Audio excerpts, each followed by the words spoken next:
Chapter 6 Gilderoy Lockhart. The next day, however, Harry barely grinned once. Things started to go downhill from breakfast in the great hall. The 4 longhouse tables were laden with tureens of porridge, plates of kippers, mountains of toast, and dishes of eggs and bacon beneath the enchanted ceiling today, a dull, cloudy grey. Harry and Ron sat down at the Gryffindor table next to Hermione, who had her copy of Voyages with Vampires propped open against a milk jug. There was a slight stiffness in the way she said, "Morning," which told Harry that she was still disapproving of the way they had arrived. Neville Longbottom, on the other hand, greeted them cheerfully. Neville was a round-faced and accident-prone boy with the worst memory of anyone Harry had ever met. "Mail's due any minute. I think Gran's sending a few things I forgot." Harry had only just started his porridge when, sure enough, there was a rushing sound overhead, and 100 or so owls streamed in, circling the hall and dropping letters and packages into the chattering crowd.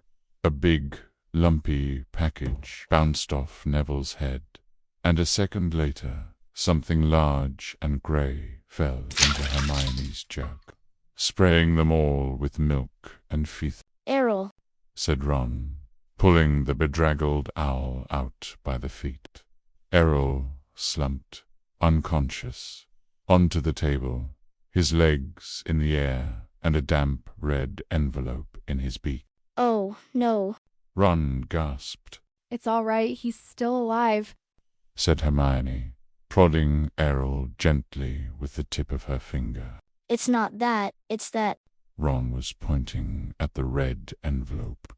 It looked quite ordinary to Harry, but Ron and Neville were both looking at it as though they expected it to explode. "What's the matter?" said Harry. She's sent me a howler." "You'd better open it, Ron," said Neville in a timid whisper. "It'll be worse if you don't. My Gran sent me one once, and I ignored it, and—" He gulped. "It was horrible." Harry looked from their petrified faces to the red envelope. "What's a howler?" he said, but Ron's whole attention was fixed on the letter, which had begun to smoke at the corners. "Open it." Neville urged. "It'll all be over in a few minutes." Ron stretched out a shaking hand, eased the envelope from Errol's beak, and slit it open. Neville stuffed his fingers in his ears. A split second later, Harry knew why. He thought for a moment it had exploded. A roar of sound filled the huge hall, shaking dust from the ceiling. "Stealing the car. I wouldn't have been surprised if they'd expelled you. You wait till I get hold of you. I don't suppose you stopped to think what your father and I went through when we saw it was gone." Mrs. Weasley's yells, 100 times louder than usual, made the plates and spoons rattle on the table and echoed deafeningly off the stone walls.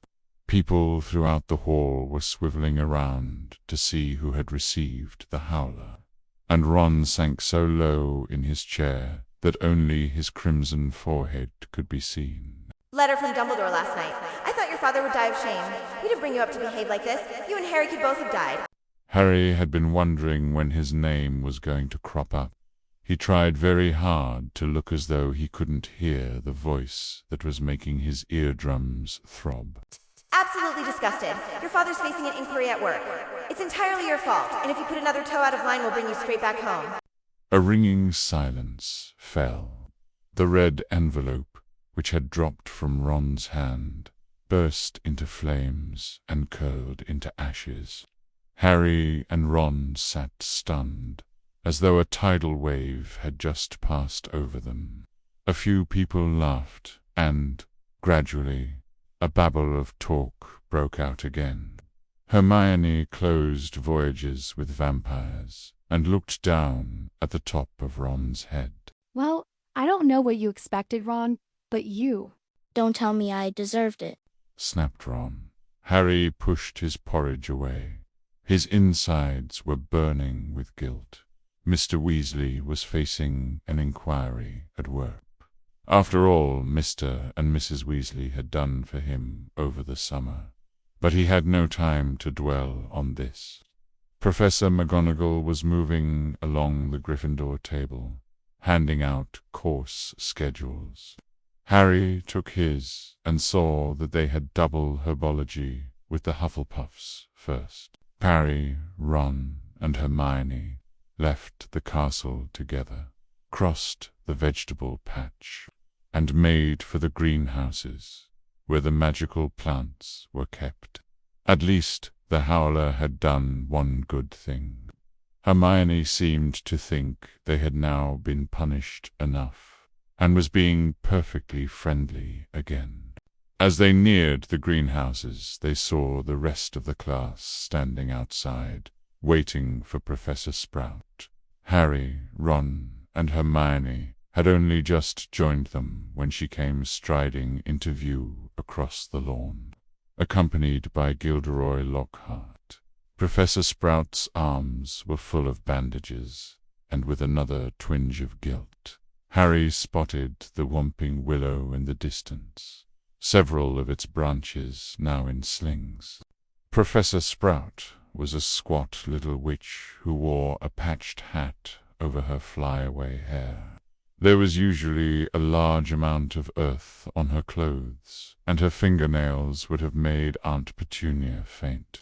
Gilderoy Lockhart, however, was immaculate in sweeping robes of turquoise, his golden hair shining under a perfectly positioned turquoise hat with gold trimming. "Oh, hello there," he called, beaming around at the assembled students. "Just been showing Professor Sprout the right way to Dr. Whomping Willow, but I don't want you running away with the idea that I'm better at herbology than she is. I just happen to have met several of these exotic plants on my travels." Greenhouse 3 today, chaps, said Professor Sprout, who was looking distinctly disgruntled, not at all her usual cheerful self. There was a murmur of interest. They had only ever worked in Greenhouse 1 before.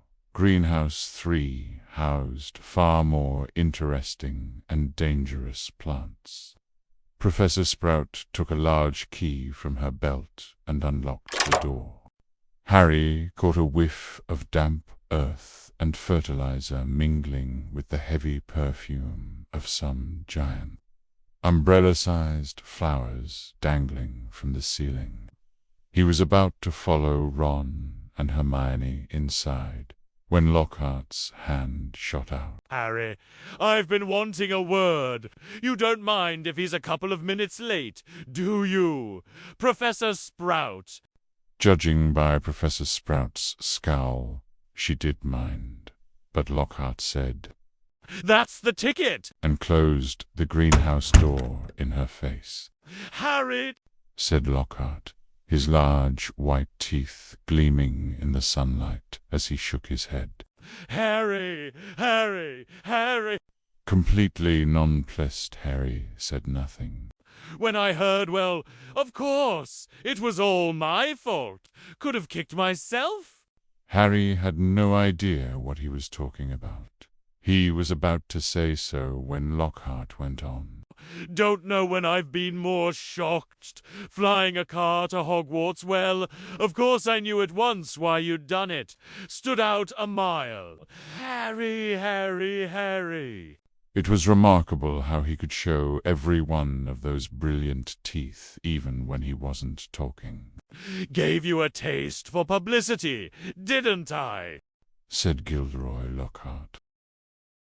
"Gave you the bug. You got onto the front page of the paper with me, and you couldn't wait to do it again." Oh, no, Professor, see? "Harry, Harry, Harry," said Lockhart, reaching out and grasping his shoulder. I understand. Natural to want a bit more once you've had that first taste. And I blame myself for giving you that, because it was bound to go to your head. But see here, young man, you can't start flying cars to try and get yourself noticed. Just calm down, all right? Plenty of time for all that when you're older.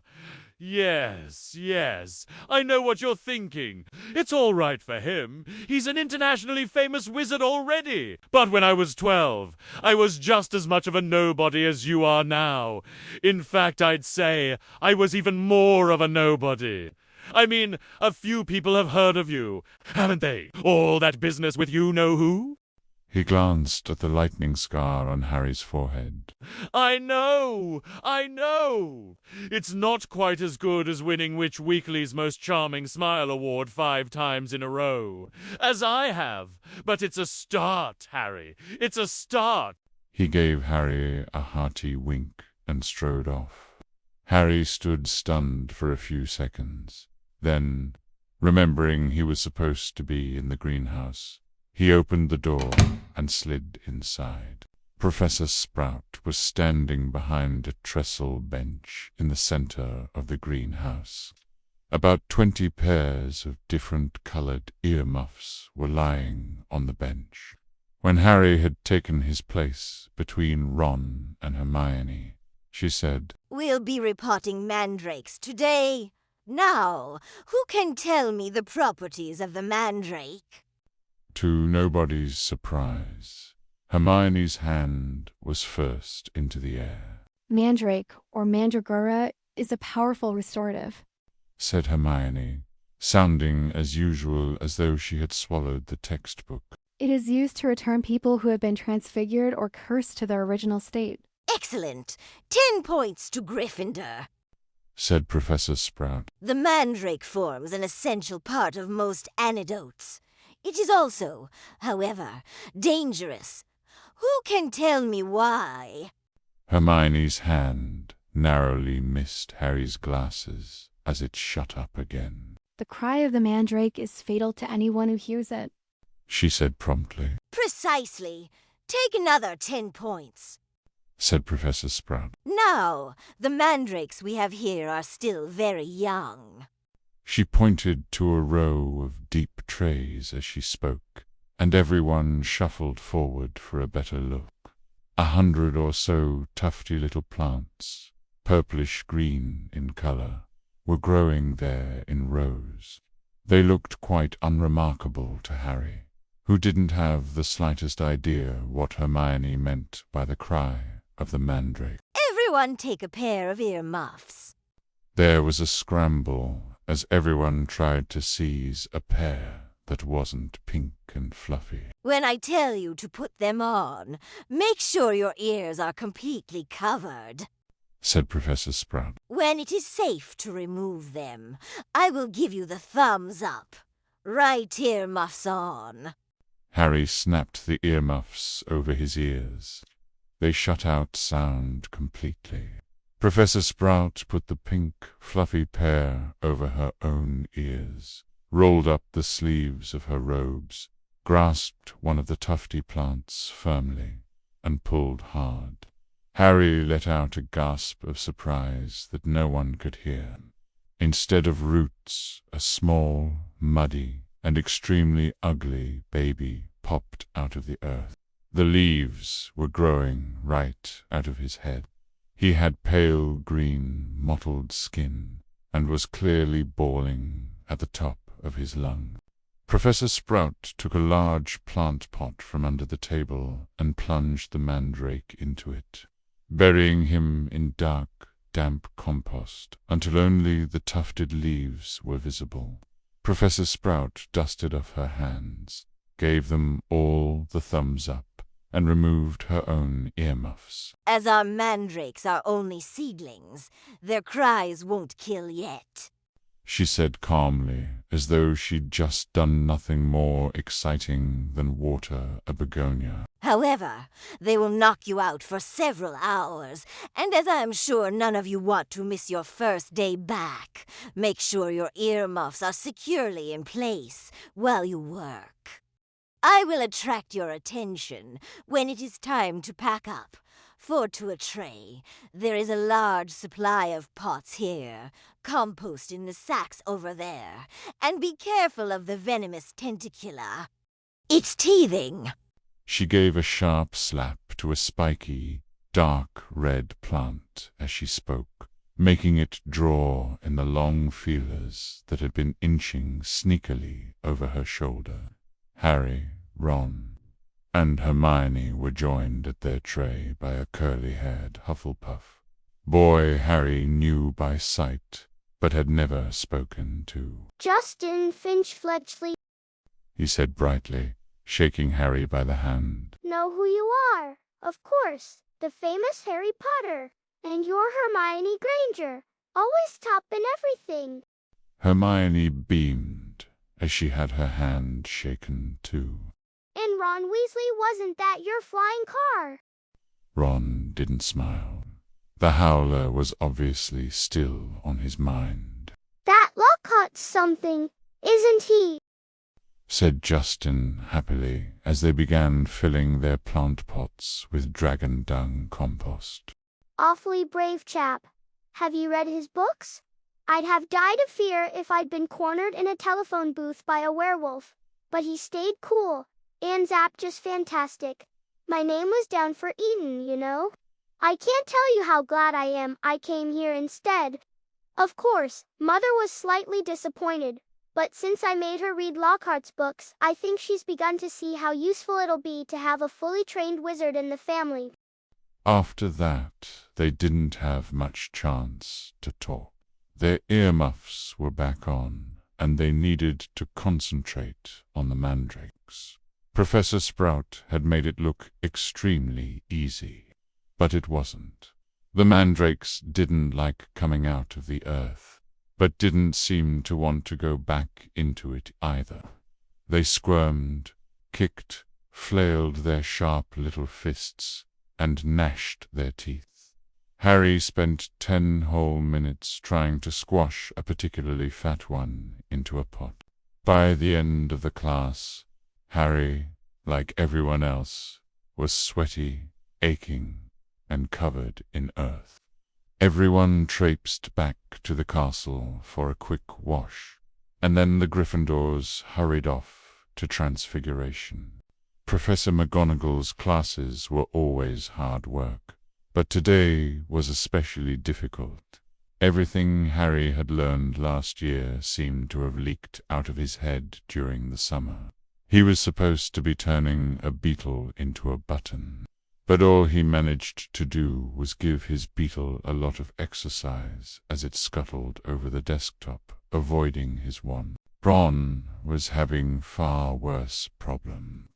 He had patched up his wand with some borrowed spellotape, but it seemed to be damaged beyond repair. It kept crackling and sparking at odd moments, and every time Ron tried to transfigure his beetle, it engulfed him in thick grey smoke that smelled of rotten eggs. Unable to see what he was doing, Ron accidentally squashed his beetle with his elbow and had to ask for a new one. Professor McGonagall wasn't pleased. Harry was relieved to hear the lunch bell. His brain felt like a wrung sponge. Everyone filed out of the classroom except him and Ron, who was whacking his wand furiously on the desk. Stupid, useless thing. Right home for another one. Harry suggested as the wand let off a volley of bangs like a firecracker. Oh, yeah, and get another howler back, said Ron, stuffing the now hissing wand into his bag. It's your own fault your wand got snapped. They went down to lunch, where Ron's mood was not improved by Hermione's showing them the handful of perfect coat buttons she had produced in Transfiguration. What have we we got this afternoon," said Harry, hastily changing the subject. Defense against the dark arts? Said Hermione at once. Why, Demanded Ron, seizing her schedule. have you outlined all Lockhart's lessons in Little Hearts? Hermione snatched the schedule back, blushing furiously. They finished lunch and went outside into the overcast courtyard. Hermione sat down on a stone step and buried her nose in Voyages with Vampires again. Harry and Ron stood talking about Quidditch for several minutes before Harry became aware that he was being closely watched. Looking up, he saw the very small, mousy-haired boy he'd seen trying on the sorting hat last night, staring at Harry as though transfixed. He was clutching what looked like an ordinary Muggle camera, and the moment Harry looked at him, he went bright red. All right, Harry. I'm Colin Creevy. He said breathlessly, taking a tentative step forward. I'm in Gryffindor too. Do you think, would it be all right if... Can I have a picture? He said, raising the camera hopefully. "A picture?" Harry repeated blankly. So I can prove I've met you. Said Colin Creevy eagerly, edging further forward. I know all about you. Everyone's told me about how you survived when you know who tried to kill you, and how he disappeared and everything, and how you've still got a lightning scar on your forehead. His eyes raked Harry's hairline. And a boy in my dormitory said if I develop the film in the right potion, the pictures'll move. Colin drew a great shuddering breath of excitement and said, It's amazing here, isn't it? I never knew all the odd stuff I could do was magic, till I got the letter from Hogwarts. My dad's a milkman. He couldn't believe it either, so I'm taking loads of pictures to send home to him. And it'd be really good if I had one of you. He looked imploringly at Harry. Maybe your friend could take it and I could stand next to you. And then, could you sign it? Signed photos. You're giving out signed photos. Potter. Loud and scathing, Draco Malfoy's voice echoed around the courtyard. He had stopped right behind Colin, flanked, as he always was at Hogwarts, by his large and thuggish cronies, Crabbe and Goyle. Everyone, line up. Malfoy roared to the crowd. Harry Potter's giving out signed photos. "No, I'm not."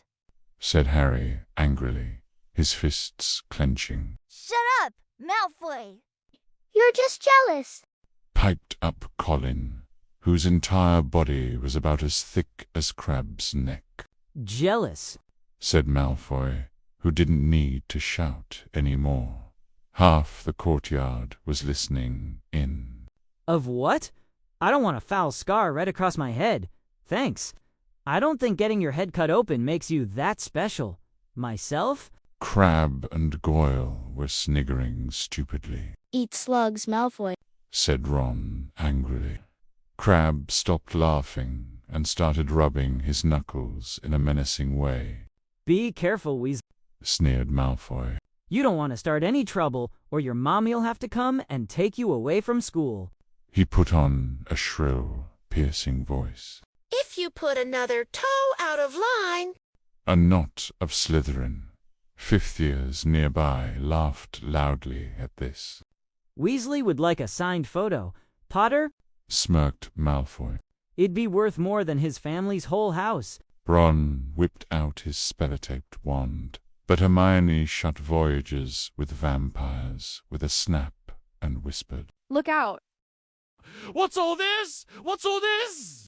Gilderoy Lockhart was striding toward them, his turquoise robes swirling behind him.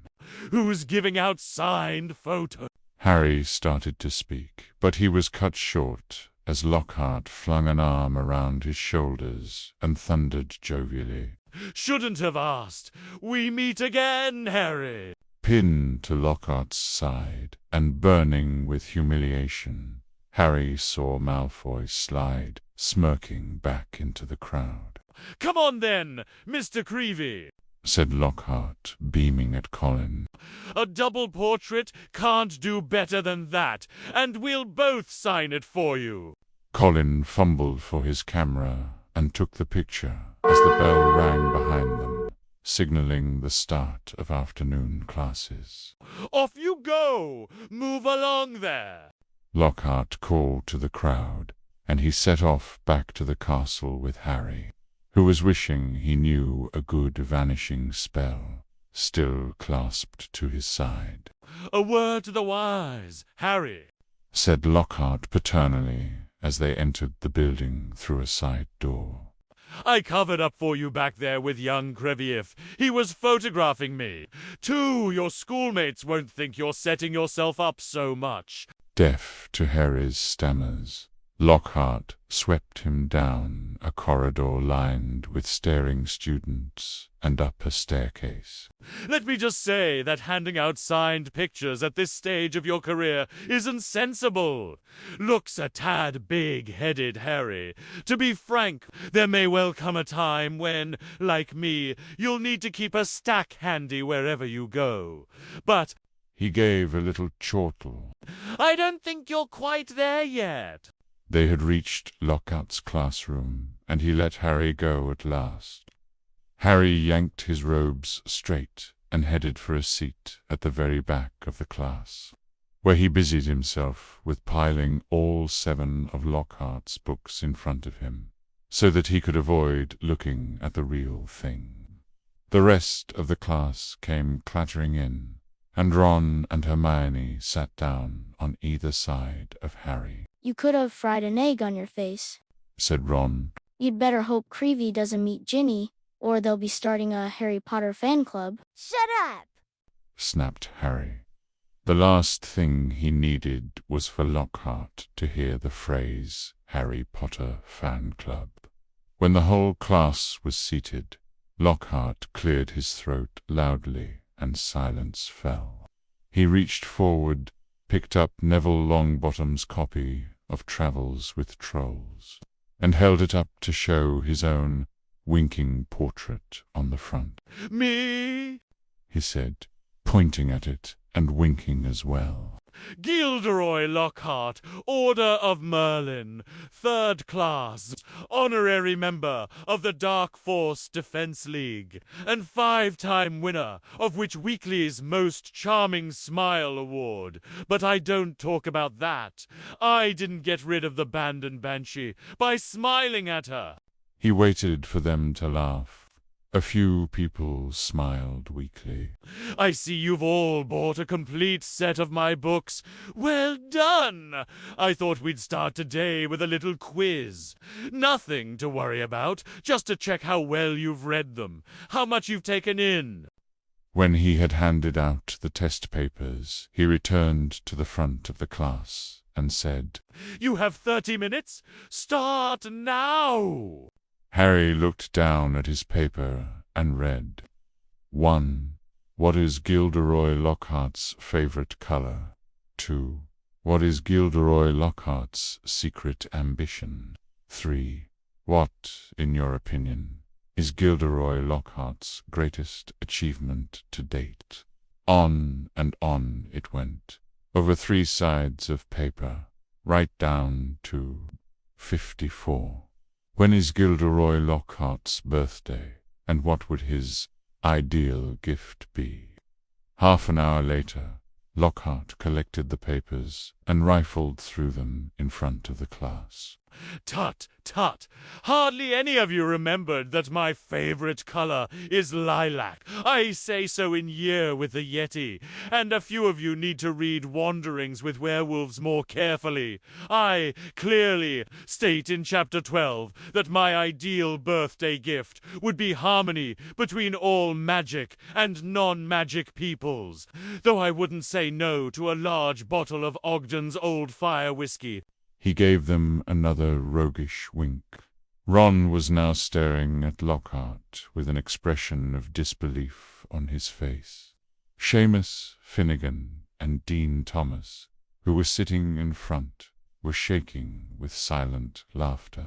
Hermione, on the other hand, was listening to Lockhart with rapt attention, and gave a start when he mentioned her name. But Miss Hermione Granger knew my secret ambition is to rid the world of evil and market my own range of hair care potions. Good girl, in fact. He flipped her paper over. Full marks. Where is Miss Hermione Granger? Hermione raised a trembling hand. Excellent, beamed Lockhart. Quite excellent. Take 10 points for Gryffindor. And so, to business. He bent down behind his desk and lifted a large, covered cage onto it. Now, be warned. It is my job to arm you against the foulest creatures known to wizardkind. You may find yourselves facing your worst fears in this room. Know only that no harm can befall you whilst I am here. All I ask is that you remain calm. In spite of himself, Harry leaned around his pile of books for a better look at the cage. Lockhart placed a hand on the cover. Dean and Seamus had stopped laughing now. Neville was cowering in his front row seat. I must ask you not to scream, said Lockhart in a low voice. It might provoke them. As the whole class held its breath, Lockhart whipped off the cover. Yes, he said dramatically. Freshly caught Cornish pixies. Seamus Finnegan couldn't control himself. He let out a snort of laughter that even Lockhart couldn't mistake for a scream of terror. Yes, he smiled at Seamus. Well, they're not very dangerous, are they? Don't be so sure, said Lockhart, waggling a finger annoyingly at Seamus. Devilish, tricky little blighters they can be.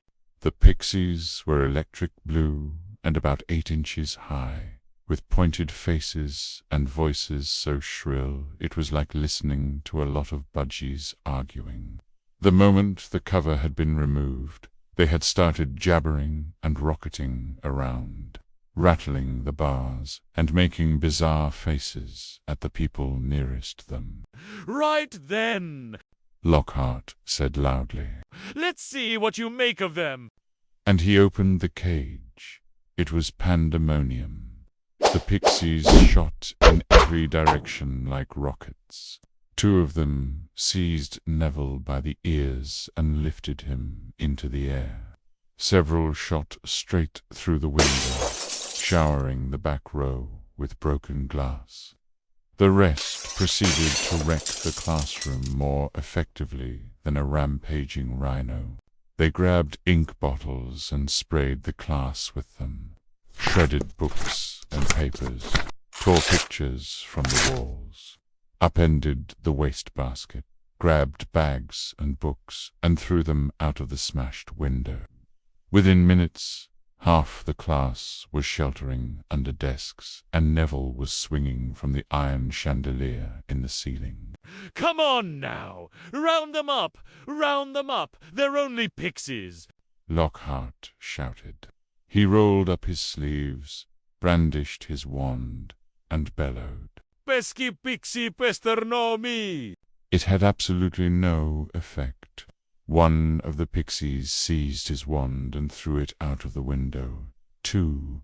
Lockhart gulped and dived under his own desk, narrowly avoiding being squashed by Neville, who fell a second later as the chandelier gave way. The bell rang, and there was a mad rush toward the exit. In the relative calm that followed, Lockhart straightened up, caught sight of Harry, Ron, and Hermione, who were almost at the door, and said, Well, I'll ask you 3 to just nip the rest of them back into their cage. He swept past them and shut the door quickly behind him. Can you believe him? Roared Ron, as one of the remaining pixies bit him painfully on the ear. He just wants to give us some hands-on experience, said Hermione, immobilizing 2 pixies at once with a clever freezing charm and stuffing them back into their cage. Hands on! Said Harry, who was trying to grab a pixie dancing out of reach with its tongue out. Hermione, he didn't have a clue what he was doing. Rubbish, said Hermione. You've read his books. Look at all those amazing things he's done. He says he's done. Ron muttered.